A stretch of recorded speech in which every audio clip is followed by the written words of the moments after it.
Good job, Bear! Little Campers Need a Really Big Friend by Carrie Weston and Tim Warnes. The day that Miss Cluck was taking the class camping, everyone was very excited. When Miss Cluck said that it was almost time to set off, all the animals squealed with delight. Yippee! Letitia the rabbit carried her butterfly net. Maxwell the mole clutched his teddy. The little mice each had a basket. Fergus the fox cub was given the map. And Boris was put in charge of absolutely everything else. For Boris was an enormous, hairy, scary grizzly bear. But he was also rather kind and helpful. "Bravo," said Miss Cluck, as Boris heaved the huge bag on his back. "What would we do without you?" Miss Cluck and her class set off through the woods. Letitia chased after butterflies. Fergus puzzled over the map, and the mice struggled with their baskets. Maxwell got Teddy stuck up a tree.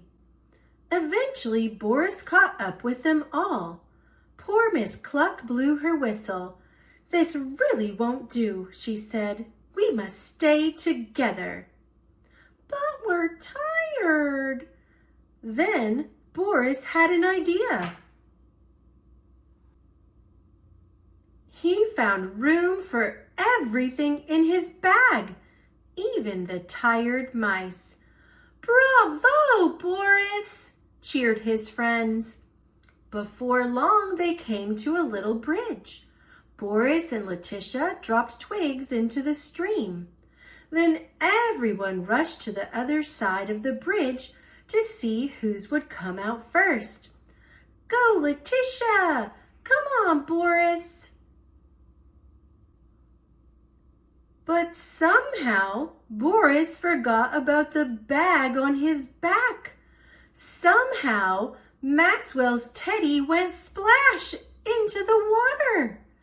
Somehow, the mice managed to cling on.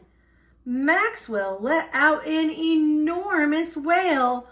"Oh, Boris!" he cried. Poor Boris felt so clumsy and ashamed.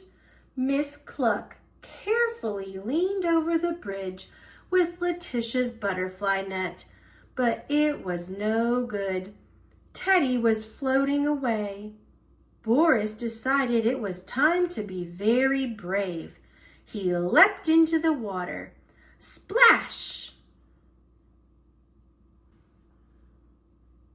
All the way up to his hairy knees. Boris scooped Teddy safely out of the water. Now there were two dripping wet bears. "Hurry, Boris!" "Teddy!" And Maxwell hugged them both. "Boris is the biggest, bravest, best bear," said Maxwell. "Bravo, Boris!" "Bravo, Boris," agreed Miss Cluck.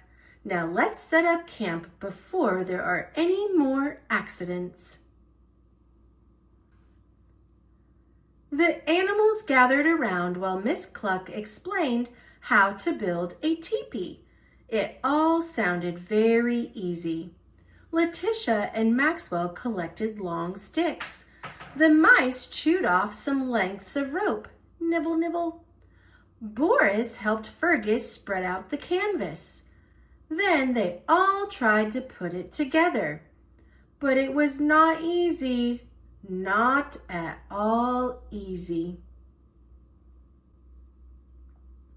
Once the teepee was up, the fun really began. Miss Cluck got out a new box of chalks and let everyone draw on the teepee. It looked wonderful.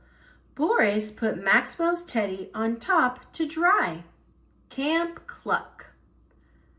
and off they went to pick berries for supper. Miss Cluck showed them which ones were good to eat. Boris carried the full baskets while the other animals hurried excitedly back to camp. But they were in for a shock. For their wonderful teepee wasn't quite so wonderful anymore. Someone had drawn on Miss Cluck's face. Someone had pulled down all the sticks. And someone was going to be in big trouble. Miss Cluck was very, very angry indeed. She marched straight up to the bulging canvas, reached underneath, and pulled out 2 very naughty little wolf cubs. The cubs wriggled and struggled. "Do your parents know you are out in the woods alone?" asked Miss Cluck in her firmest voice. "We don't care," yelled one of the cubs rudely. "Our daddy is a big, bad wolf." "He's much bigger than you," said the other, even more rudely. "And he eats chickens for..." Grrr. "Supper!" boomed Boris with a great big berry-stained grin. "Yikes! It's a grizzly bear! Help! It's a hungry bear! Phew! It's Boris Bear!" The naughty little wolf cubs turned on their heels and fled. Boris was most confused. "Ah! Oh, Boris, what a brave bear you are," smiled Miss Cluck. "Now let's put the teepee back together. Bravo for hairy, scary Boris!" That evening, Boris and his friends ate a supper of toasted marshmallows and berries until the sun went down. Then Miss Cluck got out her guitar and they sang songs under the stars. Kumbaya. Yummy. Boris felt his eyelids grow heavy. It was tiring being a big, brave bear. "I think I might go to bed now," he yawned. "Sleep tight. Good night, Boris. Night-night." Boris snuggled down happily inside the teepee and was soon snoring. A little later, Fergus, then Letitia, Maxwell with Teddy, the mice, and Miss Cluck crept into the teepee. There wasn't much room, but nobody minded a bit.